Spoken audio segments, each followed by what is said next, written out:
What's poppin', y'all? Just wanted to give you guys a little reminder. I don't know if you guys forgot, but I most definitely didn't forget. You remember how Yachty was running a podcast with his homie Mitch, their podcast, and how that fell out. There was a falling out between them several months ago. And what happened, I'll give you guys a little bit of a refresher, but it all happened over this episode where Key Glock was on there with Yachty and Mitch. And Mitch was trying to relate to Key Glock. The conversation was going on about Key Glock saying, yo, what are you going to tell people that really don't want to get out the streets? Like they want to make money and they're going to get it by any means. And Mitch is talking about, oh, there's another way to do that. People shouldn't do that. They shouldn't be doing grimy stuff, etc., etc. And then Yachty starts looking at his mans. Hey, yo, what you mean? How are you going to tell people like that when you had me? They ain't got me. And Yachty pretty much saying, I gave you all these opportunities. And the result was this made Yachty look very, very, very, very bad in front of the audience. People were grilling him. They were frying him in the comments. Yachty didn't like this. This fell out onto social media. And then Caribou, who was signed to Yachty and that had separated from the Concrete group that she was a part of, which was underneath Yachty's record label, she hops out and makes her own comments. So people start piling on Yachty even more. Yachty gets upset. He drops a track, or the track that she did on the radar, the On the Radar freestyle that was very popular by Caribou, saying, yo, I write for you. You're a terrible person, this and that. He starts frying her up. And then Yachty says, man, F this podcast. Some people thought, let some time pass. Podcast's gonna come back. Well, some time has passed. It's been a couple of months. Ain't no podcast back yet. And if we just try to look at what Mitch has been up to, and I posted this on September 29th, and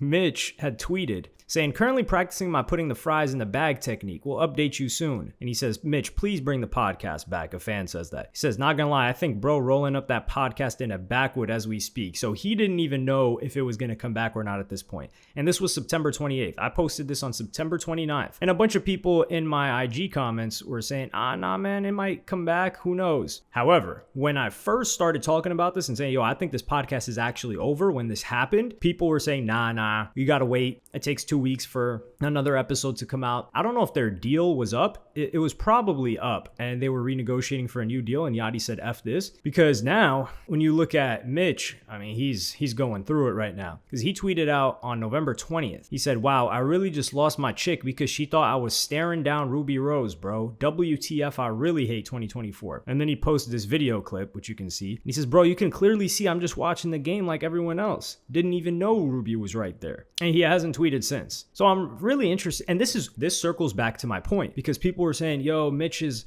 a key figure of the podcast. People also watch for him. I don't know what contractual obligations are going on, because if they still were on contract and Yachty wouldn't let him record or do his own thing, that's one thing. But look at the hype that they had. Caribou, she tried to ride the wave of the hate. I don't know if she's dropped anything as of late. I'd probably have to take a quick look. You know what? I'll take a quick look for a second. Yeah, Caribou hasn't dropped anything. She hasn't been able to drop. That's my theory. Or not my theory, but working off of what she's saying, like there's contractual issues. I think she's potentially looking at another deal that's on the table, because she's already pretty popular. If a label just picks her up, just starts pushing her even a tiny bit, everyone will remember that they knew who she was. They'll want to check out what she's done, because the only 2 tracks that have come out were features, which were probably cleared, but she even said, I can't really release music. So she's in a tough situation right now. But she was at least trying to talk about the stuff. I think she did an interview about it. She's really trying to, I wouldn't say milk the Yachty thing, because the core piece of her identity as an artist is being Yachty's artist. And people thought they were dating at a time, which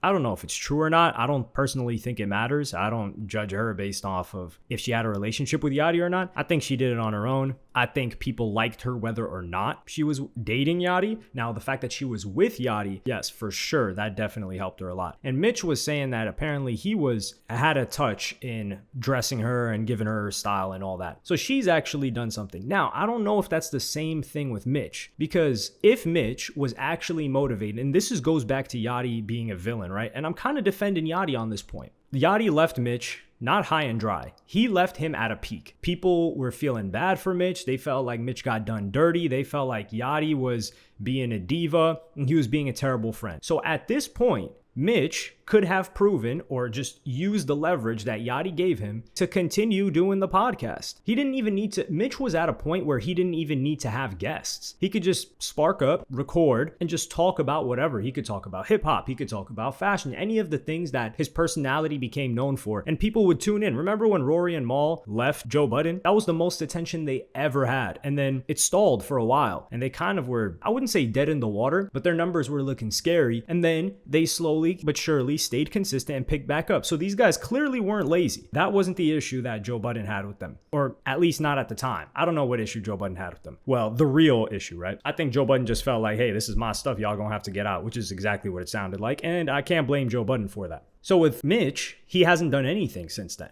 So is Yachty right to say, hey, I basically had to not only negotiate a deal with you, you show up late to podcasts that we have with guests. When you're my co-host, you're getting paid a big bag, like I think several $100,000 a year. I got us a massive sponsorship with Nelk to produce our podcast and to distribute our podcast. And you're not even showing up or really showing that you're motivated. And Mitch barely tweeting, not uploading anything on YouTube or anywhere else. We haven't heard from him. It's like he went back to being a recluse or a ghost. So what is the deal here? And I think unless the only excuse that I will accept is that Mitch was in a contractual obligation or Yachty is not letting him upload. But I really genuinely don't think Yachty's like that. Like if this is his man's, which it is, and I genuinely think Yachty is still friends with this guy, he still considers him a friend, he just doesn't want him as a business partner or doing business with him because Yachty is subject to say something that people will hate on. And this isn't a Yachty problem. Like you can't just say, oh, well, he just shouldn't say stuff that people will hate on. No, you talk for long enough, people are going to find something to hate on, especially if you're popular and you're already not, Yachty isn't controversial, but people have controversial opinions on Yachty. I would say Yachty is polarizing. So some people hate on Yachty and some people really love Yachty. There isn't many people that are lukewarm. I would say I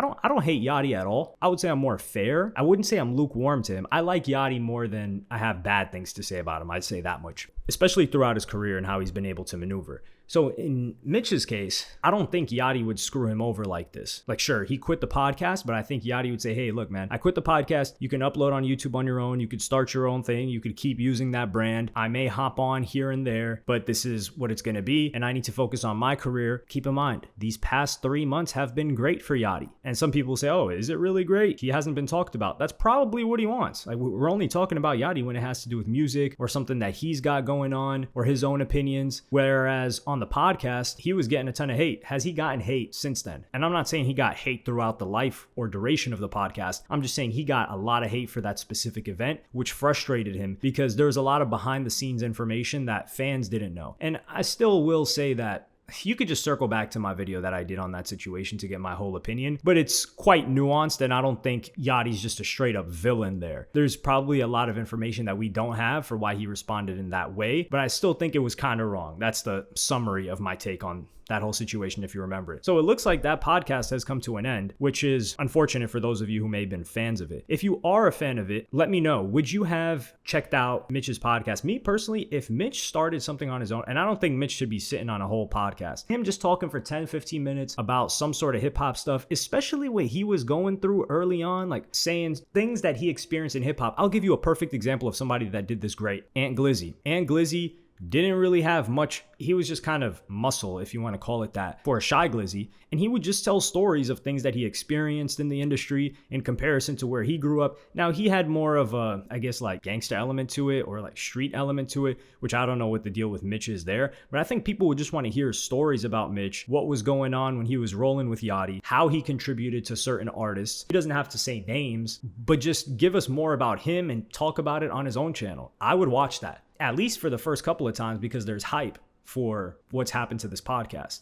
Now, I do think if Mitch comes back and does his own thing and talks about like, oh, why the podcast fell out, I still think that'll get a lot of attention, but it's not the same as the peak when all these things were spinning around Yachty. But let me know what you guys think about it in the comments. Like and subscribe and hit the notification bell if you enjoyed. Follow me on Twitter and Instagram. Thank you for watching. Peace.